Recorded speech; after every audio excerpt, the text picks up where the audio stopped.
चला गया होगा। प्रतिभूति को आप एग्जाम्पल पे समझिए LIC। जब आप LIC कराने जाते हैं तो आप देखते होंगे कि LIC वाला या फिर बैंक वाले बड़े बड़े आपके पास ऑफर लेके आते हैं कि हमको 1 लाख दीजिए 10 साल में डबल कर देंगे।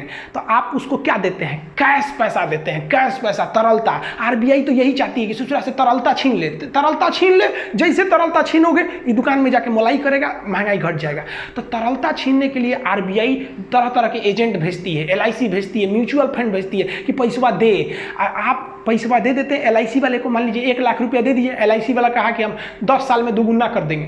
तो आप तो 1 लाख रुपया दे दिए, बदले में LIC वाले ने आपको क्या दिया? एगो कागज थमा दिया, लीजिए झुनझुना, इससे गर्मी में झलते रहिएगा, इसे वो काम लायक थोड़े रहेगा।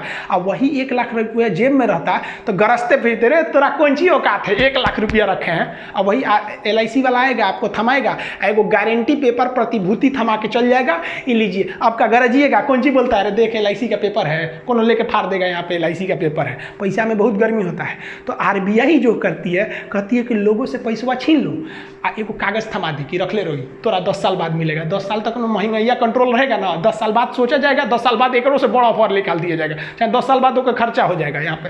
तो यही इसी को हम लोग कहते हैं बॉन्ड पेपर, सिक्योरिटी पेपर, प्रतिभूति। तो क्वेश्चन पूछता है कि जब RBI अपने एजेंट के माध्यम से प्रतिभूतियों को बेचती है तो बाजार में उपस्थित तरलता पर क्या प्रभाव पड़ेगा? तो बाजार की तरलता उठ के बैंकों के पास चली जाती है, तो बाजार की तरलता खत्म हो जाती है और महंगाई घट जाता है। समझ में आ गया कि नहीं?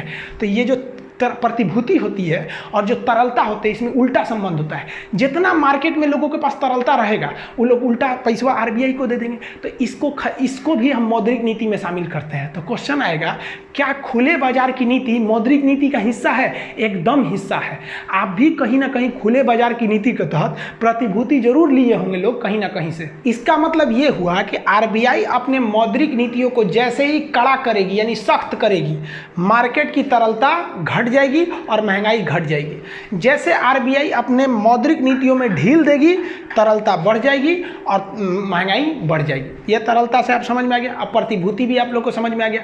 तो ये RBI की जितनी भी मौद्रिक नीतियां थी, 6 मौद्रिक नीति यहाँ थी और एक प्रतिभूति बताएं आप लोग को वहाँ पर। ये टोटल आई होप आप इसको समझे होंगे। इसके अलावा अगर आप प्रतिभूति बाजार को देखेंगे तो प्रतिभूति बाजार में भी आपका आ जाता है स्टॉक मार्केट, शेयर मार्केट। अब ये शेयर मार्केट में भी आपको 2 तरह का मिलेगा, एक BSE मिलेगा, बॉम्बे स्टॉक एक्सचेंज, एक मिलेगा नेशनल स्टॉक एक्सचेंज। अब यहाँ आप फंस जाइएगा कि सेंसेक्स में गया है कि निफ्टी में गया है। और यहाँ शेयर खरीदने में एक और गलती करेंगे आप लोग, इक्विटी लीजिएगा या फिर प्रेफरेंस शेयर लेना पड़ेगा यहाँ पर। तो शेयर मार्केट जो होता है, स्टॉक मार्केट, इसको समझ रखना बड़ा जरूरी होता है कि आप बियर साइड में जा रहे हैं या बुल जा रहे हैं। हिंदी में तेजड़िया मंदड़िया कहते हैं और इसका सीधा रिलेशन हो जाता है सोना के से। आप देखे होंगे एगो बढ़ेगा तो एक का रेट घट जाता है। तो ये सब चीज़ों के बारे में चर्चा नेक्स्ट वीडियो में करेंगे। और ये जितना बताएं आपको RBI वगैरह के, आप इसको समझ गए होंगे। आप एप्लीकेशन में इसका हम PDF और नोट्स वगैरह सब देंगे आप लोग को। आप सब लोग को पता है, हमको भी पता है भाई साहब, आप लोग को एप्लीकेशन का बहुत इंतजार होगा। एक लड़का कह रहा है कि आप एप्लीकेशन का वादा वैसे कर रहे हैं जैसे नेता वादा करते हैं। सो देखिए, एप्लीकेशन के बारे में एक चीज़ हम आपको बता देते हैं। उस पर क्लास स्टार्ट हो जाएगा 5 सितंबर को, टीचर्स डे के दिन, क्योंकि एक अच्छा दिन होना चाहिए। लेकिन